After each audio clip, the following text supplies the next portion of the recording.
Berney Flowers. Berney has ran for Congress, the U.S. Congress in Maryland's 2nd District. He was assigned to the U.S. Air Force Air Staff as the Pentagon was attacked on September 11, 2001. He retired from the U.S. Air Force after nearly 21 years of active duty, having deployed to Iraq, Afghanistan, Ukraine, and visiting 22 countries and 43 states in the performance of his duties.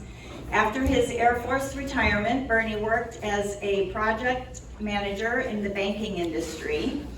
In 2009, he returned to DoD as a civil servant, where he was part of the USC Cybercom's initial staff.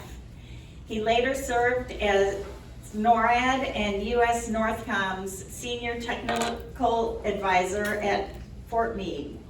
Before retiring from DoD, he participated in refugee settlement efforts for Afghanistan, Haitians, and undocumented immigrants in defense of the U.S. Southwest border.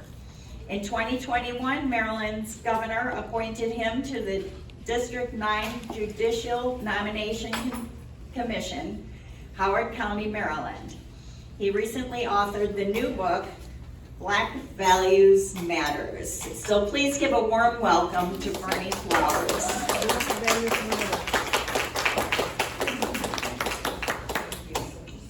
Hey guys. You know, the last time I had the privilege of speaking to you guys, I was running for Congress in what was then District 3. And I was having a great time, and you guys welcomed me, and it was wonderful. But I got redistricted, and I found myself running out in Carroll County, driving out to Westminster every day. But it was a great experience, and that's why you guys haven't seen me around, you know? But it's all good. A lot of things have happened since then. And Chris, how much time you got? How much time do I have to speak? 15 to 20. Oh, okay. So I'll have to cut a few things out of my speech. Dana, it's good to see you. All right. All you guys, it's good to see you. Last night I was out in Frederick, Maryland, at their conservative club, giving them a very similar speech. And the bottom line is, I've got a book to sell, but it's not about selling the book. It's about getting our party back together.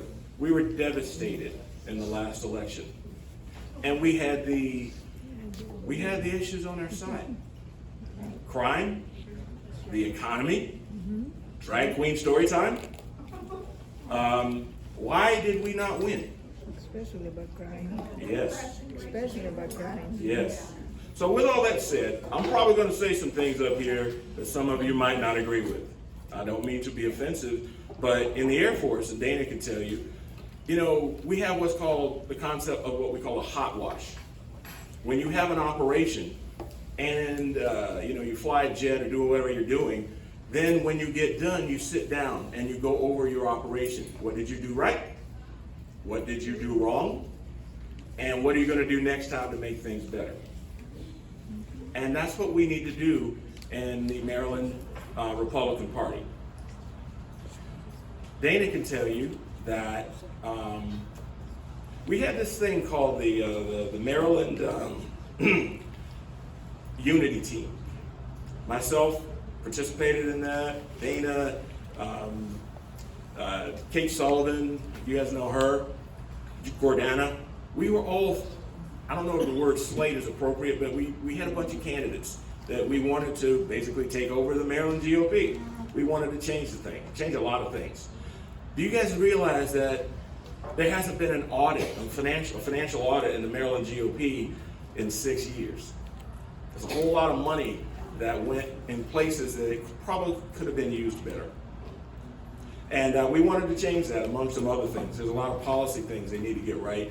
And there was a fight. I don't know if any of you guys went to the convention. No, that wasn't a fight. It's a shit show. Well, that's better. That's better.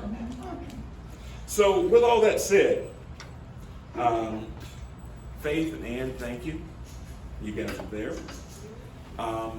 You bear out what I'm trying to say. We were trying to fix the GOP. We were trying to make it better for middle class people, and it just didn't work out. And what I saw on the internet, what I witnessed, was unbecoming of a Republican. And we still want to change that. And that's kind of the reason I'm here. That's kind of the reason I wrote the book. There's a lot of things in there that you'll see if you get a chance to read it. If you can't get a chance to buy it, I left one for your next off. You can raffle it off for the next meeting that you have. But anyway, I should be talking about the book. I'm going to read something to you, a quote that I wrote myself. The book is called Black Values Matter. And here's the quote. Blacks are among the most conservative ethnic groups in America. Somebody needs to tell them that, because as a group, we aren't voting like it.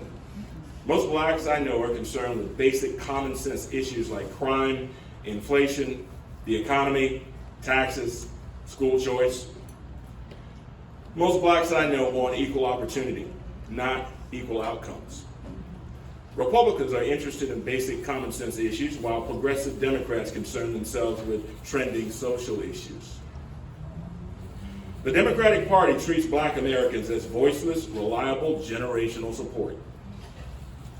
The Republican Party is not much better in its treatment of blacks, offering few viable alternatives to progressive Democrat policies. Liberal policies sound great in political campaigns, but after several decades of unbroken support, what has the greater black community received in exchange for decades of undying reinforcement of progressive policies? Maybe it's time to audit our one-sided political support. I offer that America's black civil rights movement has been conflated and neutered through the association with issues of supposedly oppressed minorities. This essay is my attempt to help black voters understand that in the end, black values matter. So I got another quote for you. Anybody ever heard of Dr. Thomas Sowell? I'm a big fan. Here's what he says. If Republicans could get 20% of the black vote, Democrats would be ruined. From what I can see, that figure would apply in Maryland as well.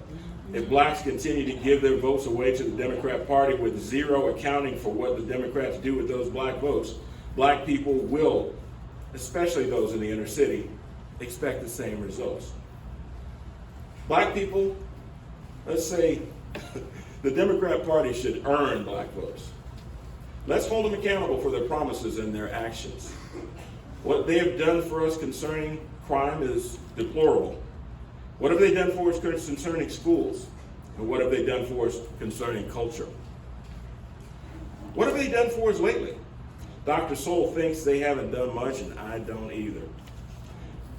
I was watching big BLM Sunday morning before we went to church, and the mayor was being interviewed over in Baltimore. What's his name, Scott? The guy with the funny hair? That guy. Scott, yeah. Yeah. He's forgettable. And somebody asked him the question, and rather than answering the question about crime, about somebody dying in Baltimore every day, and he promised to reduce crime by 20% or something to that effect, he said, that question is disrespectful. You're kidding. Because you can't answer it. He works for the city of Baltimore. That's his salary, but he said that question is disrespectful, and moved on. And mostly black people, Baltimore is a mostly black city, and they let him get away with it. Yeah. That's what I got a problem with. So, with that said, I'm tired of losing. I'm not sure exactly what we're going to do to win, but I'm willing to try. We have no choice but to work together, and I believe that conservative minorities exist in Maryland. They're in churches and synagogues. They're in mosques. We got to go get them if we want to win. Until we conservatives show them that we can lead, they will have to, they're going to sit by quietly and just watch us fail like they did the last election. I'm here to help you reach out to those minorities. That's what my goal is here, by coming to you and speaking, and even by writing that book. I was telling Chris, I wrote the book to raise money for another political run. I'm not rich. So rather than asking people for money, if you ask some donor for money and that person gives you a big pile of money and you get elected, then you got to service that donor. I want to be free and clean. I don't know if I'm going to run again, but I'm thinking about trying if we can raise enough money. But I want to be free and clean because regular people don't know about all the machinations that go off on K Street and how much money, big bags of money being dropped off to, senators and congressmen. We got to stop that. It's corruption, and I've seen it up close. So, why did we do so poorly in the last election? Maryland GOP practices fratricide. That's a real deal. Everybody know what fratricide is? When you have a leader and you shoot that leader in the back in the middle of a battle. There you go. So we're not transparent with each other. We're not civil with each other. We're not an effective team. We're not unified. And the voters showed us what they thought of us. For example, the governor's race. The Democrats got roughly 70%. The Republicans got roughly 30%. In the Senate race, the Democrats got roughly 70%, and the Republicans got roughly 30%. Here in District 3, Eurypsy did okay, but she still lost. She got 45 to 55, but we still lost. Now, back to Dr. Soul, he said if we could get 20% of the vote of the minorities, we could win. Are we reaching out to those minorities in an effective manner? Obviously not. In this district, you got 23% black, 11% Hispanic, other minorities altogether, 40%. We got to go get them. That's what we have to do. And I want to help with that. So, remember, even if we secured every vote, because remember, there's 55% Democrats, I think it's 31% Republicans and about 14% independents. But if you put those independents and those Republicans together, you're still at 45%. So you've got to get some Democrats to vote for you. We're not asking them to switch parties. Just understand that we're the ones protecting their children from drag queen story time. Who wants that? Chris, give me the high sign when I'm running short on time, okay? I don't want to be wasting your time while you're trying to have lunch. So how do we get to this point? Did anybody go to the Maryland GOP Gala? There you go. You saw about 500 people there, right? I'm guessing. Me and Hollis were sitting on the cheap seats on the outside. I paid $200 for my seat, and I paid $200 for Hollis's seat. What I saw, though, was I counted about 10 black people, and 5 of them are on the wait staff. That tells me that we're not doing a good job recruiting minorities. I felt like I was in the back of the bus, bottom line. We got to do better. And I could see that people were making deals, and there were Democrats there, people who own business and stuff, and they were investing in politicians, just in the hope that they might win. Where were the young people? The ones we're fighting for? Where were the people with kids? Where were the grandparents with kids? If we got $200 tickets, you're going to price out a lot of people who would ordinarily go to see, and mingle with their politicians. Instead, you had a gathering of the elites. Am I right? There you go. We got to change that. We got to have more fundraisers. We got to have more opportunities for people to mingle around with the people that are running. Our politicians need to get off their asses and go out and see people and speak to groups like this. Now, mind you, I can do this because I'm retired and I'm still angry. And anybody that wants me to come out and speak about something, I'll be happy to do it. But the bottom line is we got to get the folks that are running have to be committed, and they got to get out and talk to folks. So, how could we have made this event more inclusive? I mentioned about the ticket price. It was a wonderful event at the new hotel at College Park. It was kind of central. But what about the people on the Eastern Shore? What do we do for them? What about the people way up in Manchester? I'm speaking there on the next Monday night. I was out in Frederick last night. We got to get out and get around. And believe it or not, in Frederick, there's black people out there. There's Mexican people out there. And we got to reach out to them and let them know that we're not the big bad Republican Party that everybody thinks we are. We are nice people and we're just trying to fight for traditional values. That's the deal. And if we don't, trust me, they will be taken away. I'm going to skip over some of this. But the bottom line is Democrats treat the black community for granted. They take the black community for granted. The GOP lets them get away with it. And that is the problem. A problem. My new book addresses that. It's my attempt to recruit blacks to our side and other minorities. Black values are American values. Anybody believe in the traditional family? How about upward mobility? Yes. School choice? Yes. Patriotism. Those are black values. Not just black values, but they're American values. And, you know, I took that Black Lives Matter slogan and switched it over just to piss them off, get people's attention. And it's working. Yay, that's what we got to do. We got to be a little bit smarter.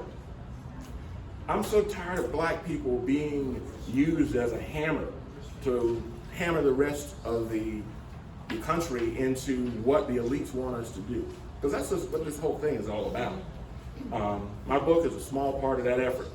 Winning in Maryland starts right now. We got to get out. We got to get engaged. What you guys are doing is awesome. I'm glad to see you guys growing your club because we're going to need every vote and we're going to need everybody working towards the same goal. That's why the Democrats can seem to get away with everything because they don't argue with their leadership. We are feisty. Most of us got a little Irish in us, so, you know, we argue with everything. But we got to do a little bit better. Nothing wrong with arguing, but at some point, once you get to a point where you agree upon things, move forward. And move forward as one. And that's what we're not doing. So, everything you need to know about me is in that book. I may run again, I may not, but I'm definitely committed to helping the conservative cause as long as I'm here in Maryland and when they bury me. So, I'm figuring I'll be around for a while. Unless, you know, that fact that I'm unvaccinated comes into play. But that's another story for another time. So the bottom line here is black culture is under attack. There's an old Chris Rock joke that I'm not going to tell, but basically there's a civil war going on with black people, and everybody's losing. Most of us are quick to pull the race card at the slightest provocation. But MLK wanted us to live in a meritocracy. Why can't we give everyone the benefit of the doubt as an individual? The people at the top of the food chain, the 1%, don't want us to do that. They think everything is racial, or they want us to believe that because it's divisive. Divide and conquer, just like the old Roman Empire. That's how you maintain control of people. Trust me, I know this. I spent 34 years behind the fence. I know what I'm talking about. I've seen it done to other people, and now it's being done to us. As I said before, MLK wanted a meritocracy. We're divided, and a house divided will not stand. Anybody see the Woman King movie? Familiar? Well, let me tell you this story. So, back in the 1800s, going back to the 1700s, there was a tribe called the Dahomey, and they were the slave catchers in Africa. They captured my ancestors, put them in slave capsules so the Europeans could just come up to the slave capsule, load them up into the boat, and take them wherever they wanted to go. They made this movie about this back in the fall, and a lot of black people protested it. It didn't do very well. But the issue today is it wasn't produced by black people. It was funded by liberal feminists, and they weren't black. They're trying to give you an impression that is not true. And they took the history, and I'm a big history buff, and they distorted it and turned it into some kind of feminist fantasy, which is divisive. I mean, very violent and whatever and all this sort of stuff. And I'm like, of all the wonderful African stories that could have been told, why pick that one? And then why change it to what you want it to be? It was not good. And so this whole Woman King, I mean, if you look at the movie, you see people physically, women, you know, cutting men into little pieces. You know, it didn't happen like that, but that's not the issue. We could have told some positive stories, but we did not. That movie was boycotted by people like me, and it didn't make any money. But you can look it up on Netflix. You can see it right now if you want to. I don't recommend it, though. It's a terrible story. But the bottom line is the result is that the Dahomey tribe were the biggest enslavers of their African neighbors. As long as the blacks continue to see each other as enemies, only the elite will prosper. That's what they want. The media controls our image. You ever watch BET? I haven't watched them in years. You ever see Medea? Okay, 6'2", 250 pounds, walking around waving a gun, and that's supposed to be funny? And a lot of people think that black people are like that. I'm not like that. I got guns, but I keep them in a safe. I don't wave them around. The thing is that BET was once owned by Bob Johnson, who, black billionaire, bought this TV thing and, did a wonderful thing, but it was bought by Viacom. Anybody familiar with Viacom? They are a terrible corporation that basically promotes filth.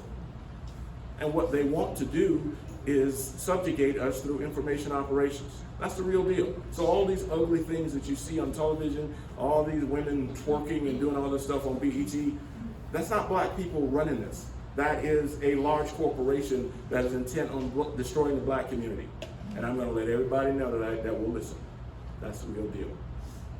So, with that said, I got a good buddy. We were in the Air Force together. He was a pilot, flew jets for 30 years. He just called me up last week and said he got a new job. They're starting him off at $295,000 a year plus benefits. He's black, looks a lot like me. Why is that story not being told? Yeah. I got degrees up the yin yang, and you read my bio. How come nobody knows about that story? But you know all about Baltimore and the murder and the crime and all the other things going on like that. So, yeah, I understand that. I acknowledge it, but the issue of the day is tell both sides. And the people in the media are not helping us. And what are those people on MSNBC and CNN? Liars, flat out liars. But anyway, they got their truth and I got mine. So, I got a quote for you. It's an MLK quote. The Negro's greatest stumbling block in his stride towards freedom is not the majority citizens council or the Ku Klux Klaner, but the white moderate who is more devoted to order than to justice. I just mentioned Hillary Clinton. That's what the deal is. She wants everybody to operate from the soft bigotry of low expectations. She's that person, that teacher in the 3rd grade that just figured that I wasn't going anywhere, And there's a lot of people around like that. They want to take blacks and put them in a box. I'm not staying in anybody's box. I'm an American, just like everybody else. So, the Democratic progressives clandestinely have separated the black family. And that's a real problem for me. It's bad for America, bad for everybody. A kid with 2 parents is probably going to be better off than a kid with 1 parent. And 75% of black kids are born with only 1 parent. So you got only 1 person fighting for it. Not good. So who's representing the nuclear family? We are. We are representing the nuclear family. Drag queen story time. Why is it that a big, husky, 200-pound man can dress up in skimpy clothes, women's clothes, and find those clothes, by the way, go to a library, and get to talk sexual stuff with kids? If you had a woman who dressed up like that suggestively, and she wouldn't be allowed to go talk to people's kids. No. I don't understand that. But why are we letting folks get away with it? That's terrible for our community. And what's going to happen to those kids at 5, 6, 7 years old when they see this ugly sexualized figure, and then they grow up and that's in their head? And they may think that, when they have those feelings of puberty, they're probably going to be a little confused. We are the vanguards. We're the guardians against that. We got to stop that from happening. We got to fight it with everything we got, because those people one day will grow up to run this country, and they're going to run it into the ground. They're being programmed. It's information operations. I know that because I spent a long time behind the fence doing it. Most people don't understand it, right, Dan? So anyway, Chris just gave me a high sign. I got a book over there, if you would like. I got plenty of copies. I'm selling it for $20. I feel like a used car salesman. But, the bottom line is if I can raise enough money, maybe I'll be able to run again. If not, then, we'll do the best we can. But we got to work towards positivity. We got to work towards working together. 2024 is going to be here in no time. And if we ain't ready, the Democrats will run over us again. And I'm gonna do everything I can to stop it. So, any questions? This man. I've been trying for a while to figure out and tell this story, sir. I talked with you, you were wonderful. Thank you. I'm sorry that you did not win, but the story is, I will cover the names. But during the Republican luncheon in Chartwell in our fashion show, Right. I realize that we've got an issue with some of the Republicans who do run. I had a candidate come up to me and say, Betty, you've got to get rid of so-and-so candidate at your table. And I said, and I know both of them really well, and I said to this person, the floor is open to everyone who comes to the Republic Women's events. I can't, in good conscience, insult anyone. Now, I'm saying maybe as Republicans, we have to start dealing with some of the people that decide to run for an election. I don't know how, I don't have the answer, as I'm getting older, I'm shocked about everything, that's going on. But I've been trying to tell this story. And you certainly are welcome to give me a call. Well, we just gotta work on this together. Some questions don't really have an answer, but we gotta come at things with good intent and goodwill. And there are people that are not coming at things with good intent and goodwill. And we found that out at the MDGOP event. And the deal is that some people are using our party as a cash machine, to be honest. We got to stop that, and we got to hold them accountable, and engage with your central committees. That's my thing. Is the central committees were left out of a lot of the things that should have been done over the past 5-6 years. They had no voice. So I hope that answers your question. No worries. Anybody else? Guys, thank you for having me. Oh, Chris? I want a story from your career. You've done so many amazing things, Berney. Tell us a little. What do you want to know? It was amazing. Something about Haitian refugees. That's the one that Were you made me on leave. site in Haiti, or? No, I was at DHS headquarters, and I was 3 doors down from Secretary Mayorkas. He gave me COVID, by the way, but that's another story for another time. I'll tell you that story. But so here it is. Must have been 2021. And while we were retrograding out of Afghanistan, bringing all these people back, we had a plan, but we did not follow it. Then you had the Afghan refugees coming here, so there's 79,000 people that came to the United States, or better yet, were brought here. We spent $14,000.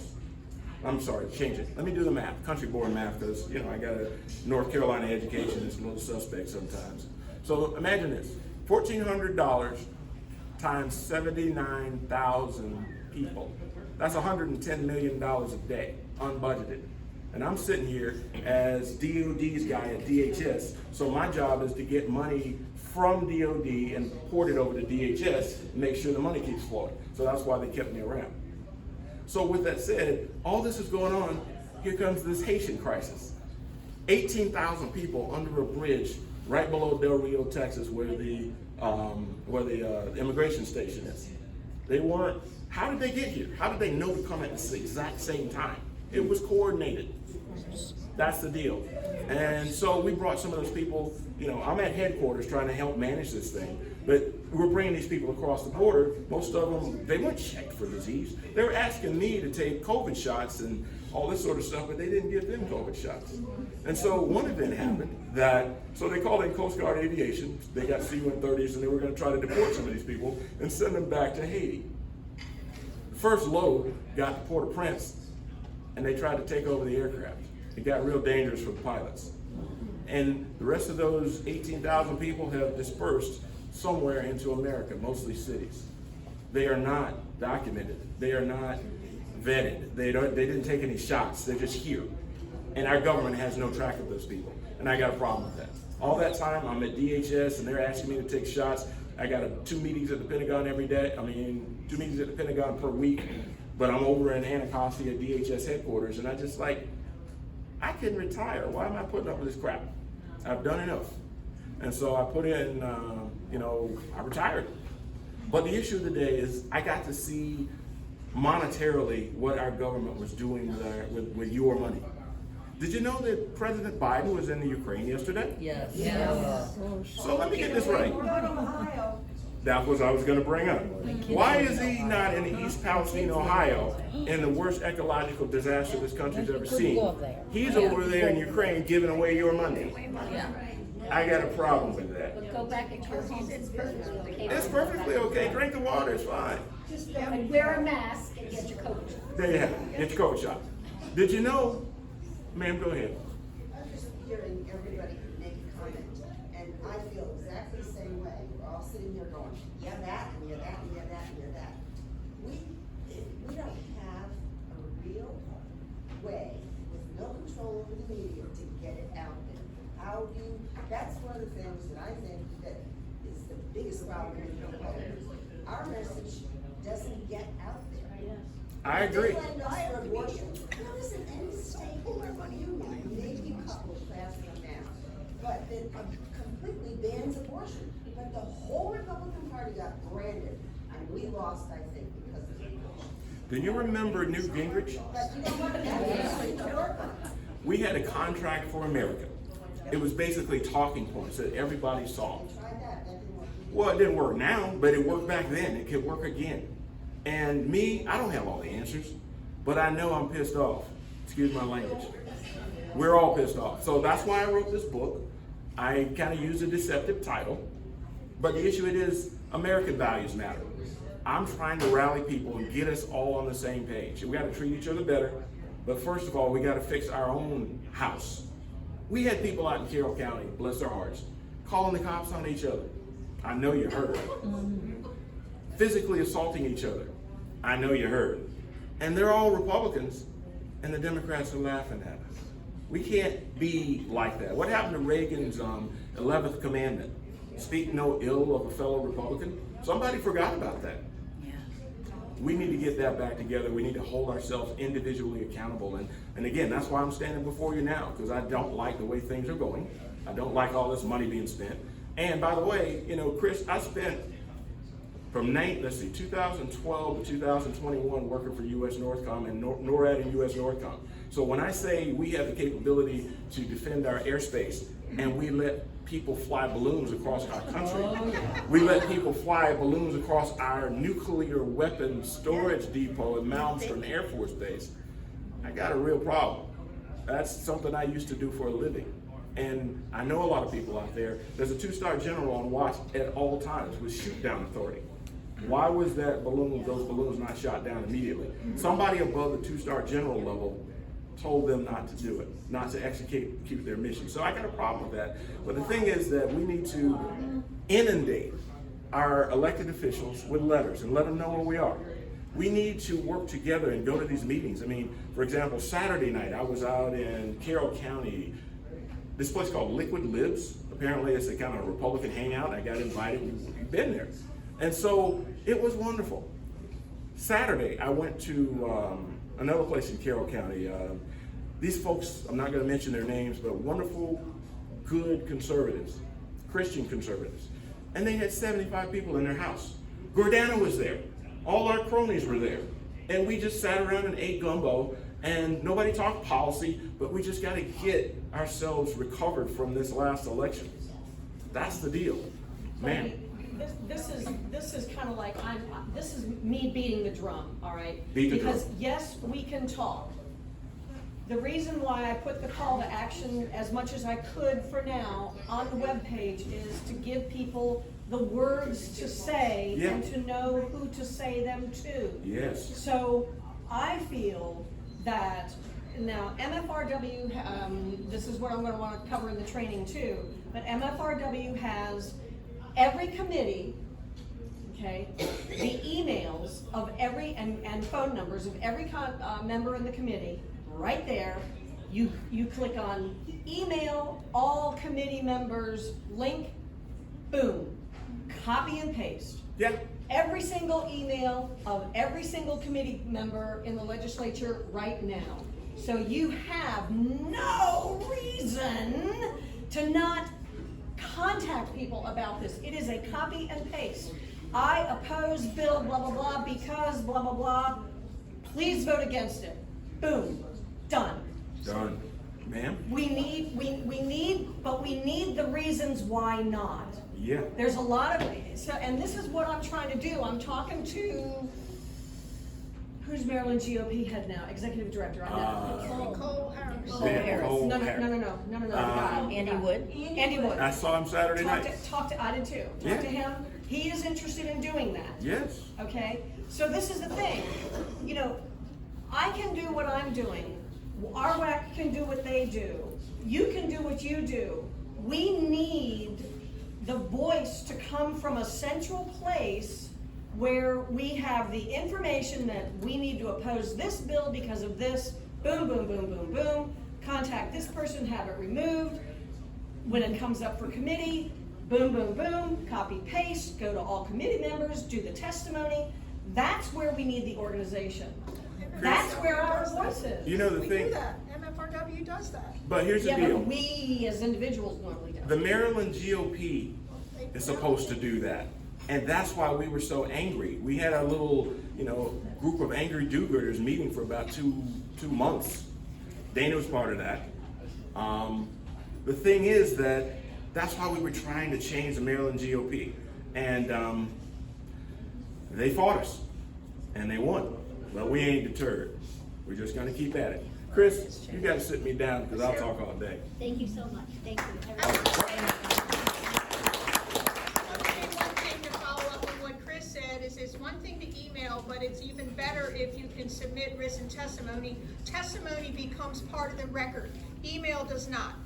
Now, if you miss you miss the window of time to submit testimony, which is 2 days ahead of whenever the bill hearing is, by all means, do send email. But the email, just if it floods in, it floods in, it floods in. Maybe their staff reads it, maybe they don't. But testimony becomes part of the record, they have to read it. On the day of the hearing, if you send an email with a PDF of why you oppose the bill or support the bill, they will put it into the committee. Because I just found that out, because I was a day late and $1 short. Okay, so yeah, they don't make it easy, but yeah, I think if we had the information of why we should oppose this bill, because for everybody to individually go through those bills and read everything and come up with their own reasons of why they oppose it, that's a stumbling block. Yeah. So that's my soapbox. If I can leave one thing with you, you are not alone. There's a lot of us out there. The thing is, I was talking about some of those minorities. Well, most of those people are introverts. Especially these folks from East Asia and, the Indians and West Asia. The bottom line is that most of them are English as a second language for them. So they're not gonna stand out in front of the group. So that's what we need to do. Reach out to those people when you get a chance and let them know, because they believe in the same things we do. They want their kids to be going to good schools. They don't want their children to be vaccinated without their approval. All kinds of crazy things like that are going on in school, and we are the dividing line between good and evil. Seriously. Yeah. So that's how you got to look at it. And the plan that BlackRock has for us, and that's another story, but I'll get off the mic. The plan that they have for us is not good. I read Klaus Schwab's Fourth Industrial Estate, and it's not good for us. And I would recommend you guys read it, because you need to know what your enemy is planning for you. Yeah. Enough said. Thank you, guys. Thank you very much. One more question. This isn't a question, it's just I want your opinion because, I worked the mid-elections in Severna Park. Yes. The library for 3 or 4 days. And I thought we were doing really well. I thought we were getting a lot of Republican votes, and we did. But we goofed, and I think we need to promote this really big. And something I never believed in growing up, I wanted to vote on election day, and only on election day. But I think if we don't start training the Republican Party to vote early, Yeah. we're gonna lose it. And that That is why we lost. yeah, we didn't take it seriously. Because you bank in your vote Yeah, ahead of time. This is why we lost. yeah. 73,000 mail-in ballots hit the deck, early voting before election day ever happened. It's the saddest 6 days of my life to sit there and watch what everything we gained on Tuesday all dribble away for the next 6 days. And if I may, we spend our time as conservatives basically complaining about the system. It was the Democrats that changed the system, and they knew that we would do that. So we got to take their rules. We got to pay attention to their rules. If we don't play their rules, we'll lose again. There you go. So we got to play their rules, and we got to be ready next time. One question you're not asking is, if the people that voted on election day all vote early, are you not getting the same votes? No, but you're getting it in, you're banking it in there ahead of time. What is the difference? You don't lose the votes. Because we lost it because the 73,000 people, Because the Democrats did. they did the Democrat, that's right. That's why we Well, lost. if Not I- because Republicans voted early, voted late, voted whatever. They the same Okay. Republicans voted the same. The Democrats, here's what they did, they embraced early voting. Republicans balked at it. Okay, they took that list, they contacted the people the 7 times, they held pancake breakfasts to fill out their ballots. They all filled out the ballots and they put them in the mail. That was a group effort. That's how they did it. And ladies, I'm going to shut up after this because I promised to give Kim this microphone. But let me say this. Okay, you get early voting. And sometimes the media kind of leaks out, oh, well, the Democrats are kind of ahead. They don't give you, they give you indicators. And once people get an indicator that one side or the other is going to win, it kind of influences things. That's a made up story because Oh, we know they lie. How do you know what they're voting for? Most people trust what they see on television. Most people are not nearly as involved as you guys And are. then the Republicans go, it was no use voting because we already lost. Yeah, don't So even they show don't up. vote at all. And that's what happens. Information operations, just like I said before. One more question, ma'am. Plus, during the voting time, they don't ask you for an ID, a legal ID, so We gotta fix this. We that gotta needs win to be fix it. fixed. So Because anyway, someone can go there, A week afterwards. I think I stirred up can a mess vote, here. Thank you guys for having me.